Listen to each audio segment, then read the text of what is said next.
Hello again, and welcome back to this Let's Play of the Langobards in Total War Attila. Where we last left off, we were pretty much debating who we were going to invade next time. Checking the diplomatic options map here right now, we see that the Vandals are walking through the lands of the Marcomanni. That is pretty alarming, to say the least, as we are not far away from them at all. So for now, let's actually scout south. I believe would be the smart option. Sending our army into foreign lands will give us a diplomacy penalty with them, but I do not see any other option as of right now. So let's do that in the next turn.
Well then,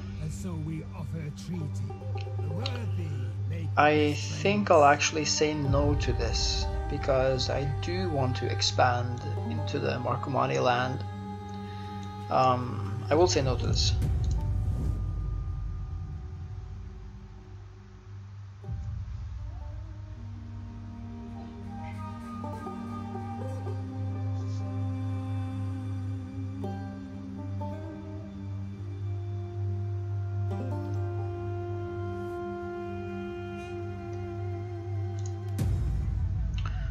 Well, good. So we developed a technology level, and we issued an edict. Good news. Now let's go on to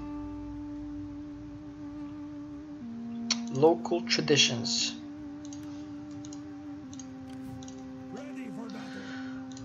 Now it looks like the Vandals are moving south into Roman lands here.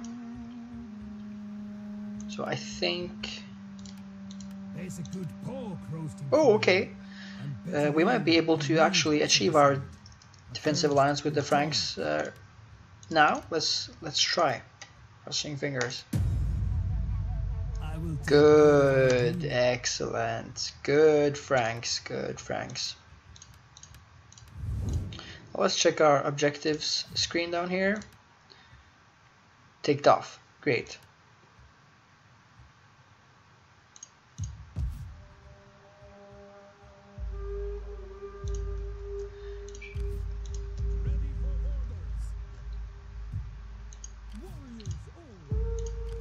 Okay, let's move this in here. So we see that Casurgis, just as to the further over here, is a walled city, which means that if we do not have catapults, we will have to besiege it for several turns, because we need siege engines actually.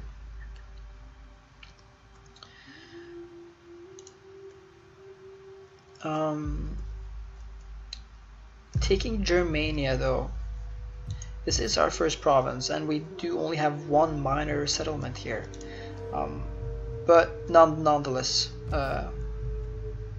taking Casurgis I feel would be to our benefit right now. So let us go for that. I think we will need both armies for this one actually.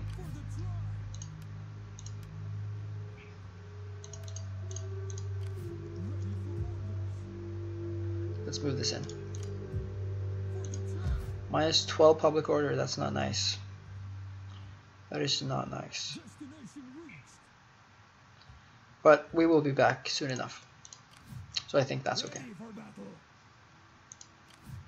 for battle.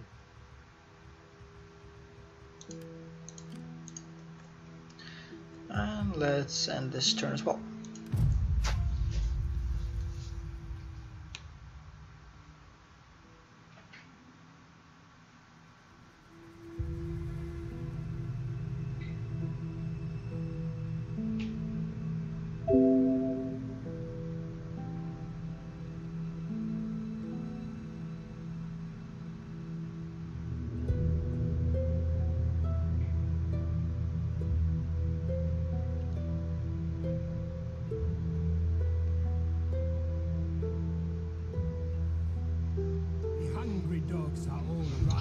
Yeah, you're getting desperate now, Marcomanni. I can understand why, though. I wouldn't like seeing those two armies outside my city either. But that doesn't change the fact that I do want to exterminate these people. No.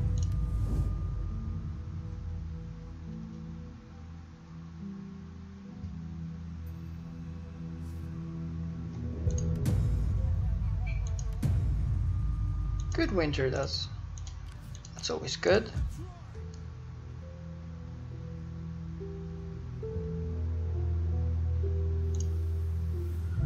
Let's see what we can do here. I just have to say, this map, if we remove the UI and take a look around here, this is just so beautiful. If you just look at the scenery and the detail, it's just so wide. You just feel like you're in some sort of environment, even though you're just on the campaign map, because it's so large around here. And if we turn on the blur as well, this is really my preference. I know that a lot of you don't really enjoy the blur, which I can understand, but just looking at it like this, it seems to me almost prettier than reality, if that's possible. But okay, let's move on. Ready for orders. Another onlogger, always great to have. Now let's see. Yes, do you want to declare war on the Marcomanni? Well, take the settlement for the tribe.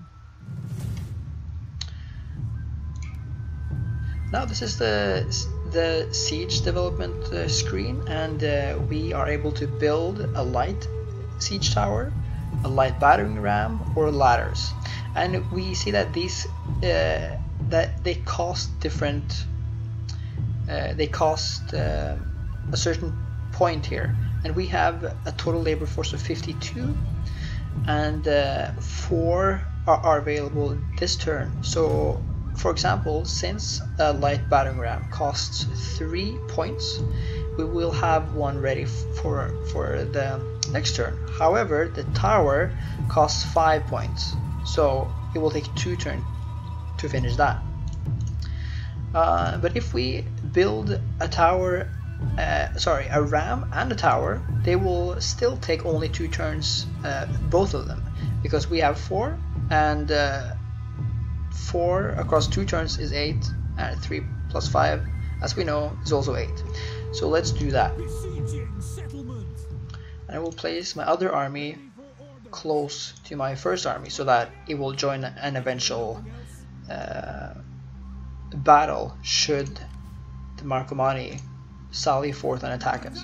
Now, if you notice this red arrow here, that means that our army's integrity level is decreasing because of certain effects. So now the attrition from winter is inflicting this damage upon our integrity. Hopefully that will go away as of next turn.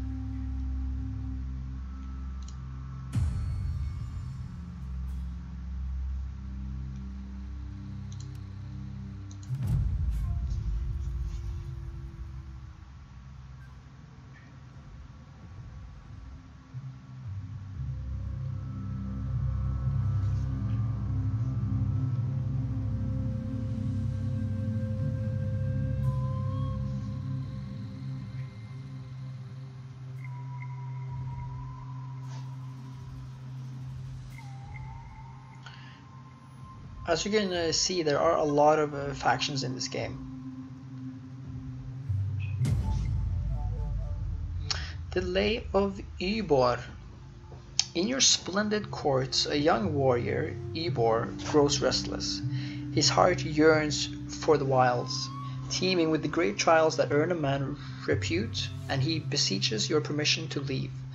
Though his departure pains you, you know that he will return all the stronger, shaped by the choices he makes in his wanderings. What parting gifts do you bestow? A fine sword, prized from the cold grasp of a rival king, or a brooch, said by the priesthood to confer wisdom and the protection of Godin. So this story is actually new with the Longbeards DLC pack. And this is quite exciting. So for right now, I think that I will actually give him a fine sword.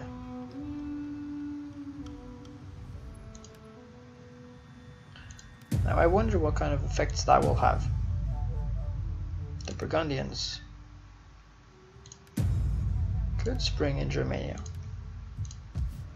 Well, it does look good, doesn't it? I can never get enough of just looking around here. It's crazy gorgeous.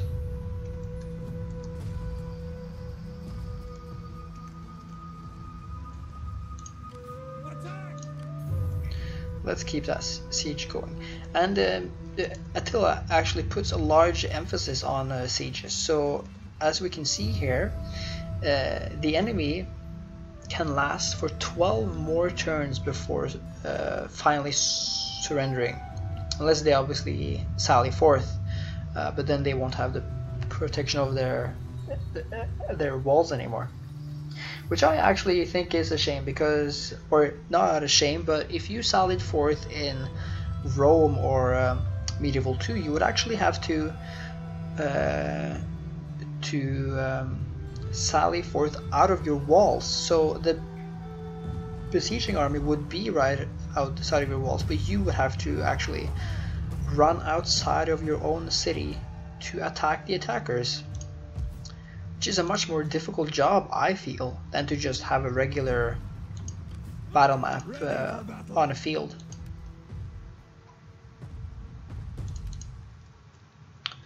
But let's keep this siege going. We can. Well, it looks like the Burgundians actually took this siege from the Varinians, who are now a horde. That can't be good for us, as our city is very much in danger should they decide to do some damage to us. Since the Varinians are here, they're not at war with the Saxons though, so they might not be sieging them right now. But I might do well in creating another army. Oh, we can't. We have our maximum army limit.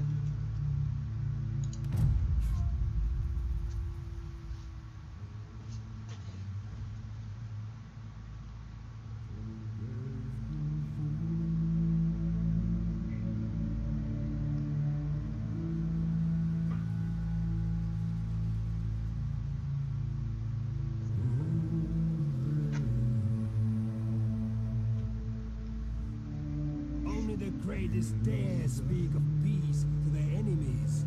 Only the weak seek the So the Marcomanni seek a peace treaty, which I can totally understand.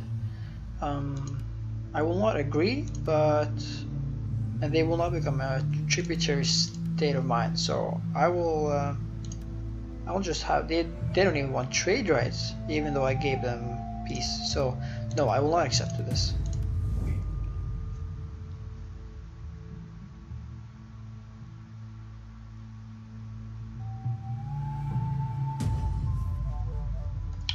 Okay, so it seems like our Imperium level increased, and we also noticed that we advanced in a technology level here, which can only mean that as you advance in your research of new technologies, you will also advance in your Imperium level. In Rome 2, your Imperium level was much more based on your actual empire size, but here it's more research, I guess. So another story of Ybor. Sword at his hip, Ybor strides into the lush forest with an air of youthful invincibility. Before too long, his progress is arrested by the cries of men and the clash of steel. Bandits are hacking their way through a crowd of travelers. Through the dust and blood, he spots a famous poet attempting to shield a priestess of Godan. Who does he save? The poet or the priestess?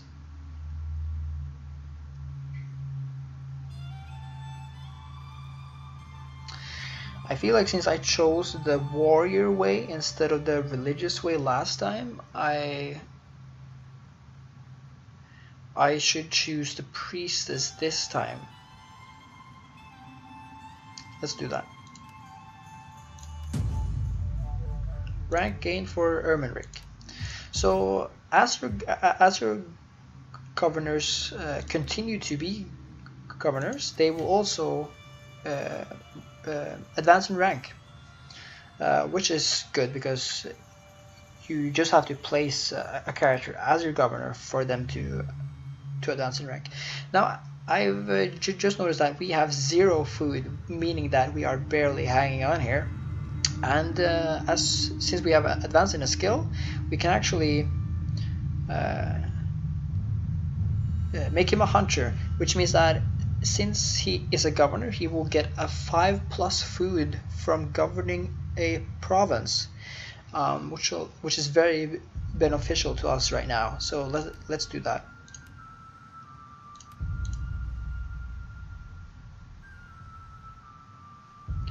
Let's keep this siege going. Well, maybe we can build some more siege engines right now, actually.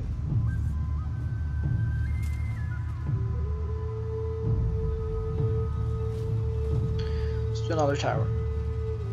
besieging settlement.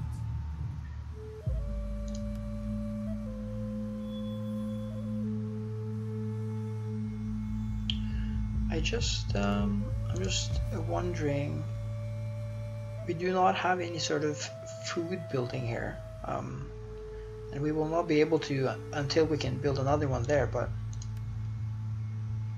yeah, so let's actually do a military technology right now.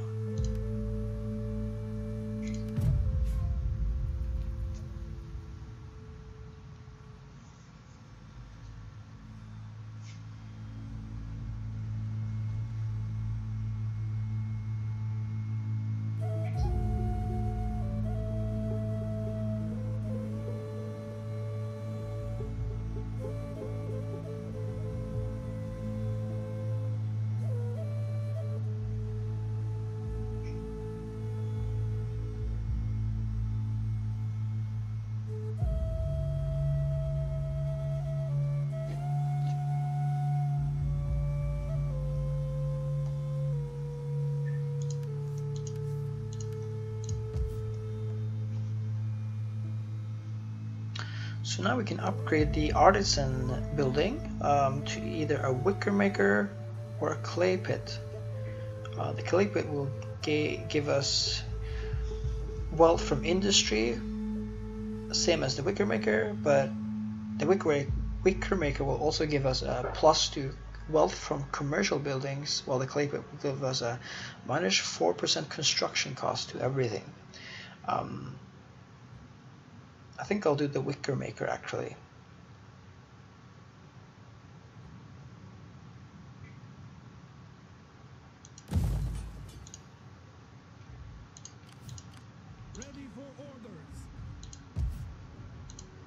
So I think that's it for this time. Thank you so much for watching, and make sure to stay tuned for our next let's play of the Langobards.